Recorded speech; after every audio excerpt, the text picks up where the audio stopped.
ಸ್ಟೇಟಿವ್ verb ಅಂದ್ರೆ ಏನು?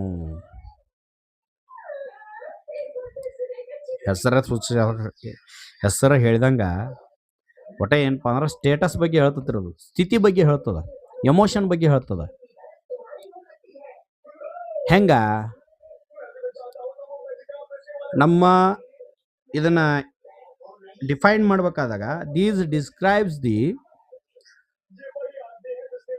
State of being, emotion or situations rather than physical action. ಅಂದ್ರೆ ಭೌತಿಕ ಕ್ರಿಯೆಗಳನ್ನ ಹೊರತುಪಡಿಸಿ ಇದು ಏನ್ ಮಾಡ್ತದಪ್ಪ ಅಂತಾರ, ಮಾನಸಿಕ ಸ್ಥಿತಿಗೆ ಸಂಬಂಧಪಟ್ಟಂತೆ ಏನ್ ಮಾಡ್ತತಿ ನಮಗೆ ವಿವರಣೆಯನ್ನ ನೀಡ್ತದ. ಹಂಗಾದ್ರೆ ಯಾವ್ಯಾವುದು? ಉದಾಹರಣೆಗೆ